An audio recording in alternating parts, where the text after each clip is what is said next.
In eastern Kentucky, the heritage of folk and traditional music from instruments like guitars, mandolins, and dulcimers is deeply seated. Senior arts correspondent Jeffrey Brown reports on an effort to capitalize on this rich culture while offering some residents a fresh start in the process. It's part of our ongoing coverage of the intersection of health and arts, part of our Canvas series. When I first started, I had never really worked with any kind of fine woodworking. Jeremy Haney hand makes mandolins for the Troublesome Creek Stringed Instrument Company. It's been a learning experience. It's been a challenge, a big learning curve for me as far as like paying attention to detail and having my eyes open to what to look for. He's proud of his craftsmanship, making instruments that will retail for about $2,000. But even more so, he says, the work has given him purpose.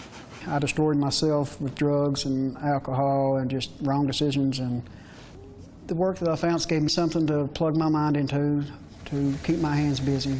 I love it. Nearly every one of the more than a dozen workers at Troublesome Creek is in recovery from substance abuse. That's really pretty. Doug Naselroad heads Troublesome Creek. A master luthier or stringed instrument maker himself, he came to Heinemann here in the mountains of eastern Kentucky to teach the craft about 14 years ago and found people struggling. We began to realize that there was more dire need in the community because the opioid epidemic and the damage that it had compounded with the downturn of coal. So you came to fill one need in a sense. Yeah. And then you found another one. Yeah. There was a larger purpose that came with the people in addiction.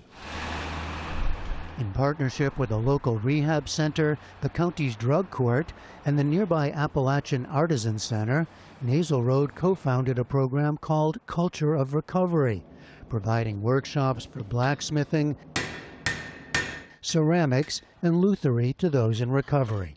Stringed instrument making involves a long curve of delayed gratification.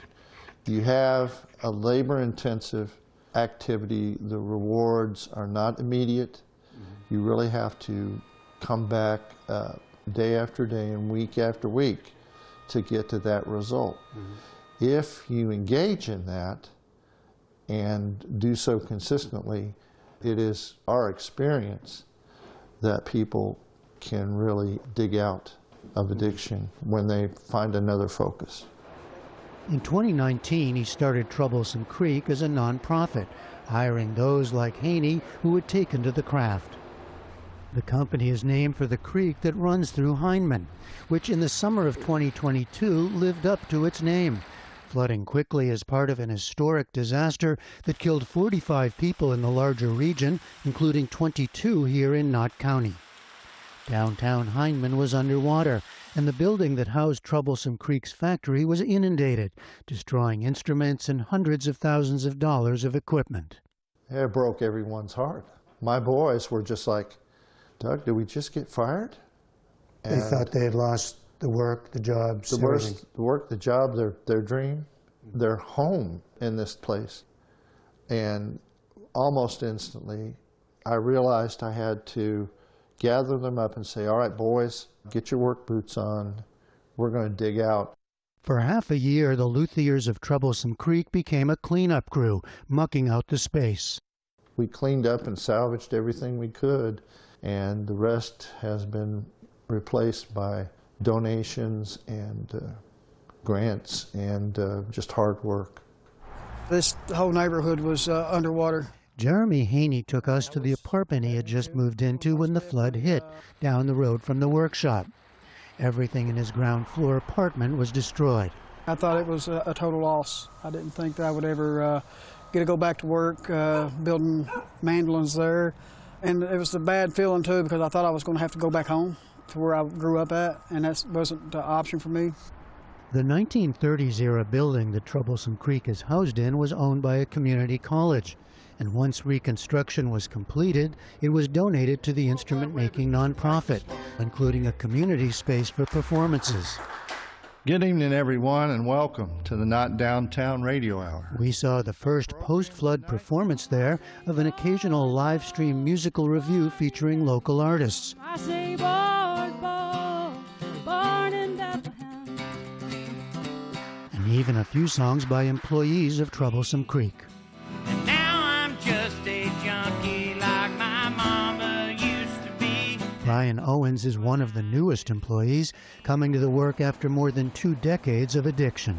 Opioids, methamphetamine, heroin, fentanyl, I'd done it all. Went into this rehab that got me into this place on a overdose. Prison, back, prison again. After landing in rehab, he pushed hard to start learning guitar making at Troublesome Creek. I thought maybe I could get my foot in the door a little bit because I knew what I was doing. So I talked a lot of big stuff to get in here. But you knew something. I mean, you knew it could really help you. Yeah, I've never done anything that I've woke up and said, wow, I get to go to work. You can't keep a job in addiction. You get a job, but you can't keep a job. This is the longest I've ever kept a job in my life, and I've had this job a year. And that's pretty pathetic, but it's just the case, you know. Yeah, I love this place. Are there failures along the way? I mean, are there people you've seen relapse? Yeah, 1 or 2, which is heartbreaking every time. But for those that can stick, Niesel Road says, there is real transformation on the other side. I judge success in the lives of these people. I would like to see us become a major economic engine in a tiny little town, and we're well on our way to that. But there's different ways to measure profit. Oh, beautiful star of Bethlehem. For the PBS News Hour, I'm Jeffrey Brown in Hindman, Kentucky.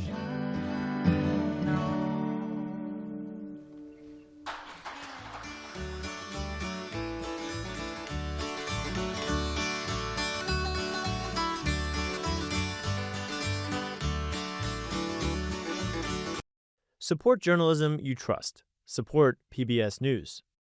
Donate now, or even better, start a monthly contribution today.